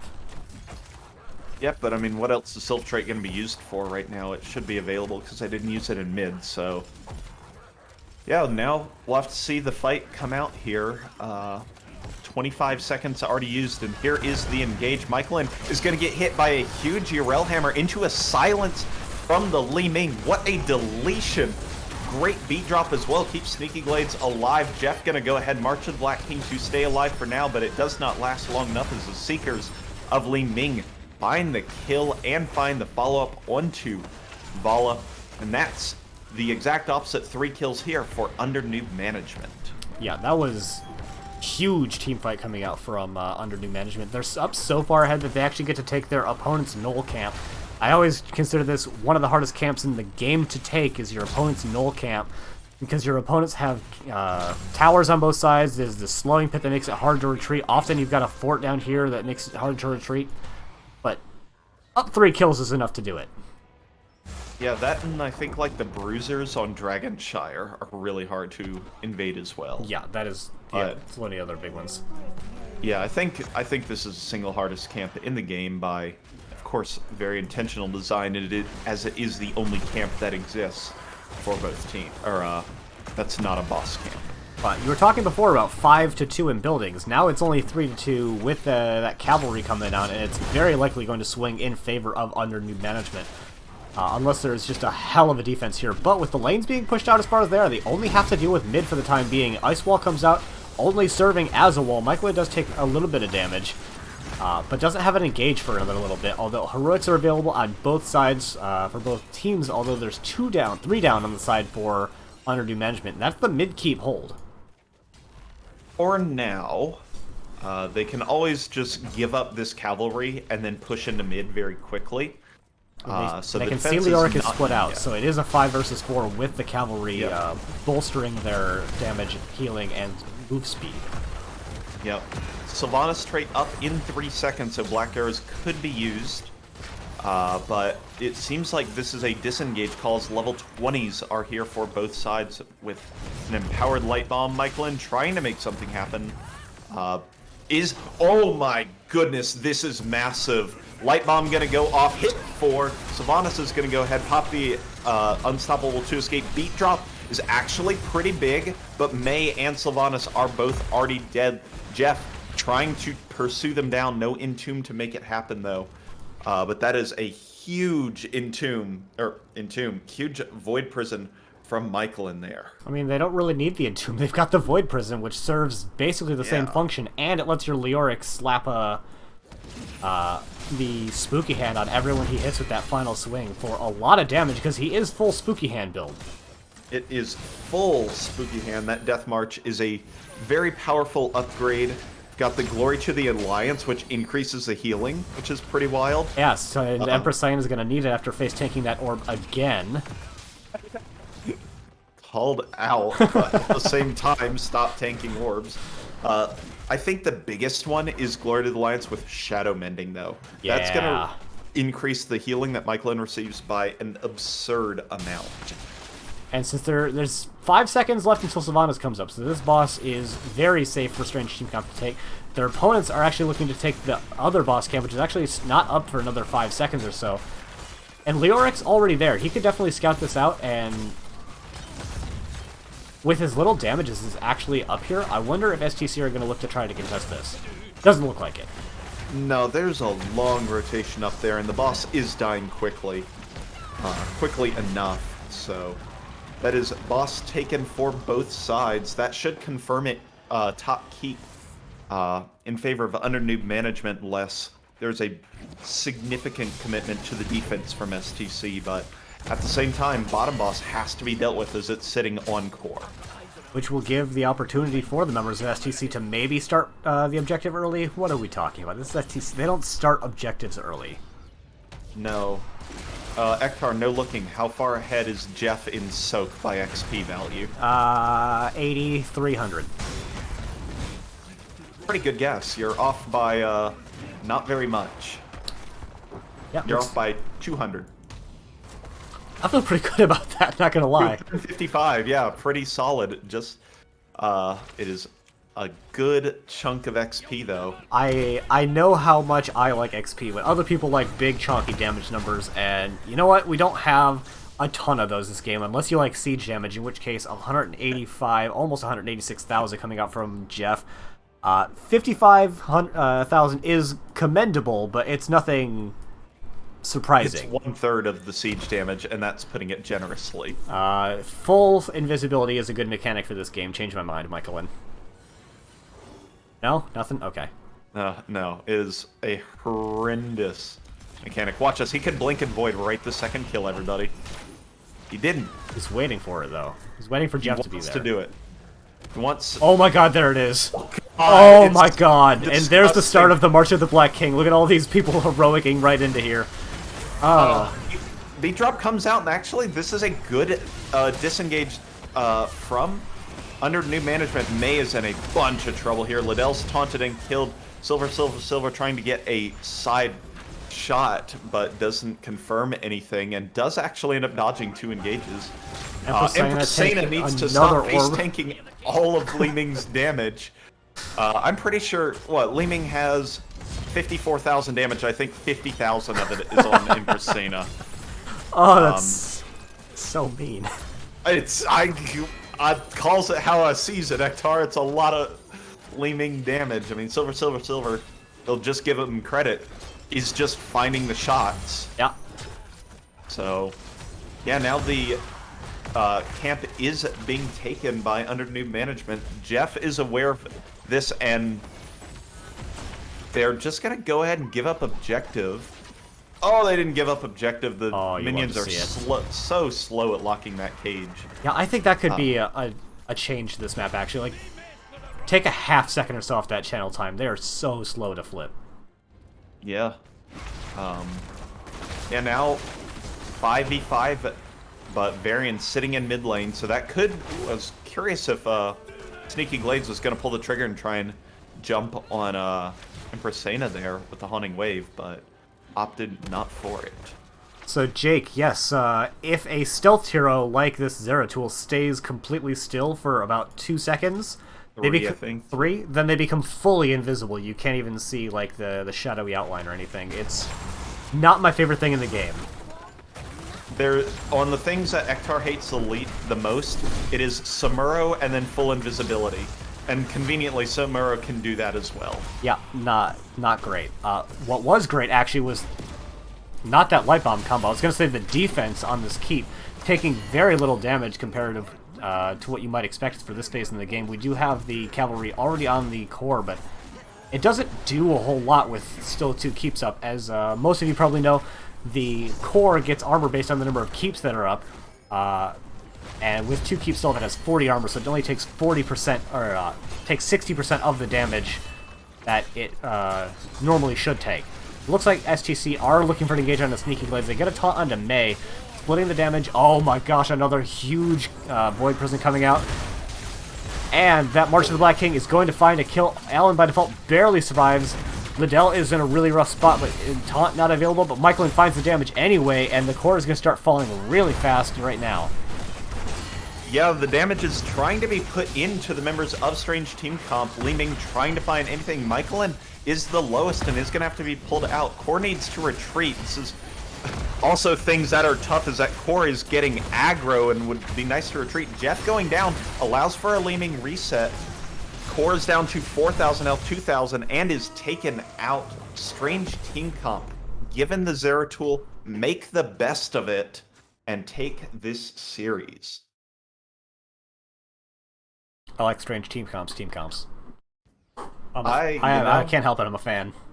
You know what I'm doing? Banning Zeratul, putting it out there. Not even private information. That Zeratul is not making it into my games.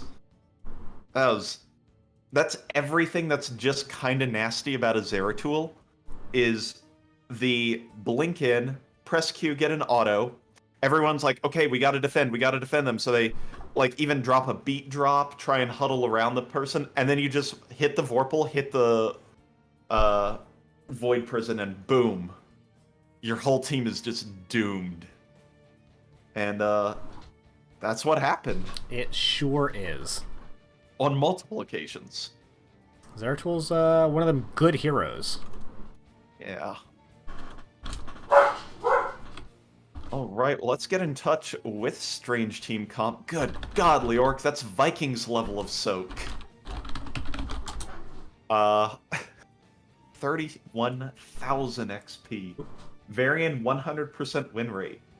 Gokwe with the important statistics. The real there. stats that matter. That's... If you want to talk about ease of execution, there you go. Even though a lot of that was set up by Zeratul, you just kind of can threaten with Varian all the time. Pretty good. Ace, I'm leaving you. Hello there, and congratulations on your 2-1 victory. I've abandoned my co-caster to be here. Thanks. In the Discord. Thanks, Ektar. I couldn't get into the caster lobby, so... Yeah. Here we are. What's going on? I mean, we just finished watching and talking about a really good 3-game series. Oh, What it was about you? crazy. Oh, I'm sweating. Michaelin says The in AC chat, ground last seed, by the way. We started, last seed. And now, we started from the bottom, now we're here. Oh, here's Dr. Evil. This is my best friend in the whole world. Is that a Oh fact? my God. Oh, it's good to have a healer made as a best friend. Yes, we have a love fest, and we also love Ace, but he just refuses to be our friend. He scrimmed with us once, and it went really, really well. Yeah, Do you remember that, Ace? I absolutely remember it. There's a reason that we declined the trade offer. Next time. We'll see. But I We'll did see. offer my secondborn, so... He's a new dad, by the way. Yeah, No, it's been stated. I mean, children have a terrible return on investment, though. You have to keep them around for so long before they start contributing anything. I'm 35 and I still borrow money from my parents. You gotta get all the pictures early, because that's the payoff early. Oh, good. Pictures. Personal stonks rising. Ooh, those were intense games. Yeah. Oh my god, I'm shaking. As mentioned a couple times in the chat, Varian 100% win rate this series. You love to see it. Right? Oh my gosh, that's funny. Oh my god. Joe felt so squishy in game 2. It was like the missile build Li Ming on the taunt. Yeah. It was like doing like 14k damage, or yeah, like 1400 damage. I don't know, it was crazy. Not 14k. Yeah. We'll fix it in post. But They were also playing really well, because I had like a lot of things to deal with their CC, and we just couldn't keep up. Yep. they were really good. We mentioned it during the cast. Brightwing, very strong, but not so great against the blow-up, because you can often kill them before the Z comes in, and even with Magic Spit, you're looking at, if you're lucky, a 40-second cooldown on her D. Right. well, they went like right through my my D shield or whatever. I don't know. Somebody else calls it D-Shield. Let's go. We hit D and it gives you a shield. Exactly! Thank you! Thank you. Suck it, Gokwe! And wipe out. Let's go. That's what I'm saying. Maybe we do want this trade offer. We need to rename D Shield. You know, Uther needs a new name for that ult. It's 'cause true. The real D Shield is Johanna. So, Oh man. But yeah, And then- especially after 13 when Varian picks up the shield breaker, like, tanks just die. I'd never take that. I do negated healing. I mean, against a Johanna, there's not much more value you could possibly get than just completely destroying that shield. I guess like, against a Joe. Against a Joe. I mean, yeah, obviously there's like I mean, exceptions. Or Tannis maybe. yeah. I mean, you literally Nay. were the victim of it 6 times that game, and I'll tell you, if you're like, well, shield breaker just doesn't feel all that good after I that didn't game, then Yeah, I didn't. Wait, I Yeah, could yeah, have exactly. actually Z'd you if you took that. yeah, like there were several times where you would get taunted, press D, and then after the taunt wears off, Yeah, and then that's- boom, that's there why goes the I shield didn't even think about it. immediately, and then you get continually. It allows the follow-up CC to land, which is really the kind of Yeah. disgusting part of it. I know I died so much. I was so ashamed of myself. Yeah, then I Petition thought call- we almost turned it too, and then we took an awkward fight. Yeah. And Just then call Bra- Uther our shield. The We break ran between- through their fort, which was on our side. The Mhm. break in between games was actually so that Bricky could do his penance for game 2. Not because everybody had to go to the bathroom. A penitent woman shall pass. I would like to know what kind of positive reinforcement you've been giving Jeff, because he does not Oh, miss he- XP globes. It like every time he picks up an XP globe, I swear to God, you have to be giving like one little sniff of cocaine because he does not leave lanes You unless don't there's wanna more know- XP to get You there. don't want to know the jokes. So he's our macro guy. We've noticed. Well, no, I mean like he's also calling like the macro shots, Still could tell. Yep. and we played really. I mean, I guess it's for everyone else to decide, but we played really good macro. I think in all 3 games, and that's all to him. And we were just joking that like he was the most excited he's ever been, if you know what I'm saying. But seriously, Like, like, he was you, excited all over everything. in both games 1 and game 3, you lose the first objective, and you're like, okay, we push better without an objective than you do with one, and we're gonna start it faster because Jeff is addicted to globes. So you guys will push down bottom fort as your opponents take top fort, but slower. Bro, we literally can't take fights unless Gambit has gotten all his globes. He's like, hold on, I'm getting 13. It's like, we're level 7, man. Corner, I promise. Just a couple more levels until we get 20. Hey, hold on, guys. I'm gonna get us 20, and then we'll take a fight. Which is what happened in game 1. We didn't take a fight till post level 20. Yeah, Uh, we mentioned that a lot. Gokwe, you answer your own question by asking it. So, game number 2, you actually pull out a strange team comp. What do you have to say for yourselves? Congratulations. It was, Well, I though. just Like, wanted to it's... not do damage as healer for a game, so. What was Oh, game okay. 2? I don't even. I know it Hours was. with the murky Genji. Yeah. Oh, that's a great comp. What are you talking about? I'm not saying it didn't work. It was obviously doing some cool things. It's just not often that you see a murky ever. So we have And this rule. one that doesn't just yeet his life away and end up being a non-factor in team fights. Like, He They- he accidentally picked that. You know. I don't believe you. We have a rule: when Gambit wants to murky, we encourage it. It's usually works. For some Well- reason, it didn't this time. It almost the reason it didn't work is because Bricky died 6 times. Yeah. Shots was fired, deleted. baby. But Man, well, before they that were making last it kind really of hard on tanks. before that last kind of team fight, like, you guys were ahead in XP. You were finding kills between Michaelin and Jeff engaging onto the Leoric to get you that top fort eventually. Like, things were going pretty well right up until you bled out a couple late game team fights. Yeah, we took a few awkward team fights. I think pushing past the bottom fort after it got taken by them. I think earlier in the match when we gave up a team fight like under their like wall Kill zone.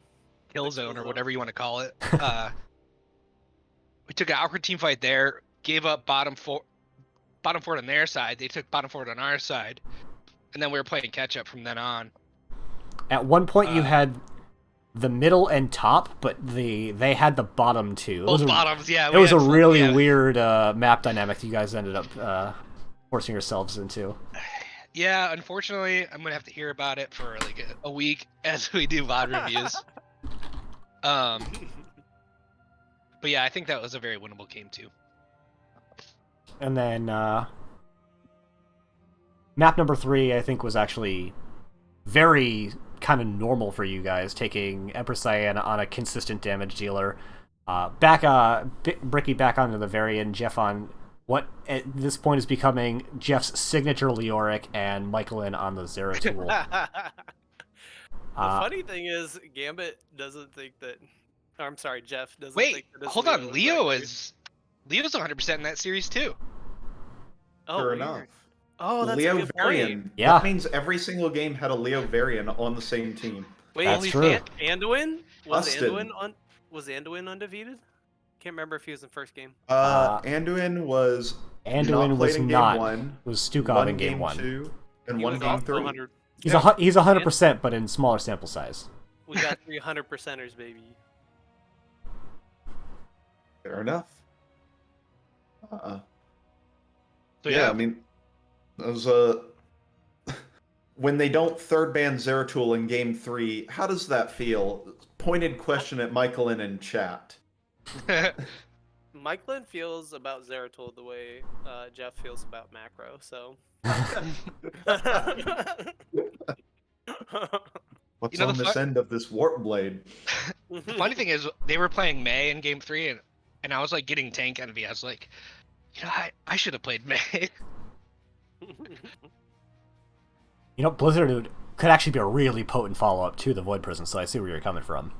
Oh, yeah. We'll have to try that out. Hell, haven't? I mean, I guess if Michaelin's got Zeratul banned every single game, it makes sense, but... Yeah, it doesn't get through very often. Docker. You know what we were also surprised about? The March of the Black King. Yeah, Actually, that was... we see how it works, it's just always surprising to me. Yeah. We Because just didn't think we were going to get the Entomb value. Which makes sense. Sylvanas, hard to catch, has an escape. Li-Ming, hard to catch, has an escape. Lucio doesn't have an escape, but is even harder to catch. Urel has an escape, and May... I mean, she presses D and puts Blizzard under herself. You might still be able to kill her from there, but it's not exactly easy. And with the Void Prison, you've got a really easy way to set up a couple of nice big slaps with that cudgel that he wields.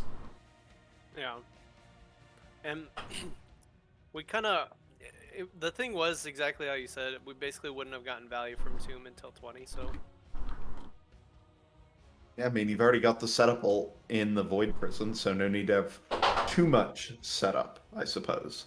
And I think I might have to the make, unstoppable from it is just really good baseline, too. Play of the game was getting the... Was it 4 or 5 man VP? Down in the bottom lane. Yeah. Yeah, it's actually disgusting. There were I think a pair of disgusting Void Prisons, one in the bottom lane and then one Towards the end. around the top objective.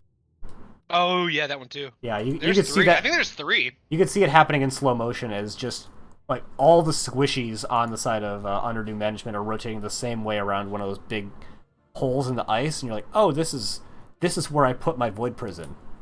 And it He happened. actually was like, he's like, hey, everyone come up, I see a really good Void Prison.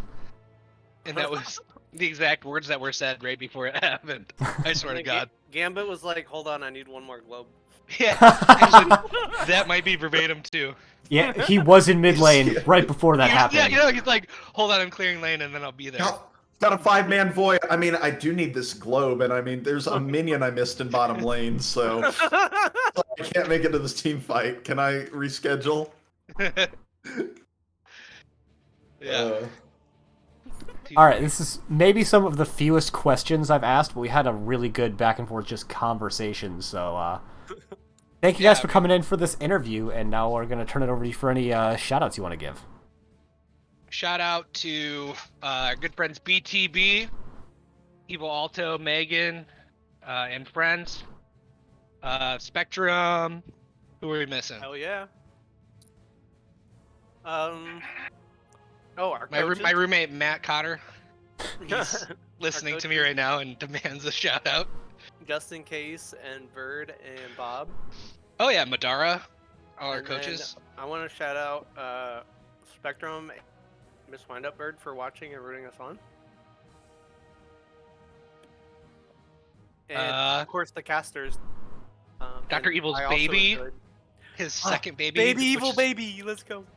His second baby, which is going to who is she promised to? No, they didn't take the trade. Yeah, we declined the okay. trade offer. Oh, okay. We're Well- still not over it, Ace. Okay. It's okay. Just don't rub salt in the wound, okay? You mentioned BTB. Do you know if Crafty Trent is still playing? I know he abdicated captainship, but is he Played still in the last is he still playing? series. He has moved to sub. With like, he might play like if needed, but I think that he has, abdicated the throne. Okay, But it's not my story to tell. that's true. Wait, is it fair to use the pun about under Newb management or something? I don't know. I I'm don't not funny, so never mind. Yeah, maybe. Yeah, don't make jokes, Dr. Evil. Yeah, I shouldn't. You're not good at it. I'll see myself out, guys.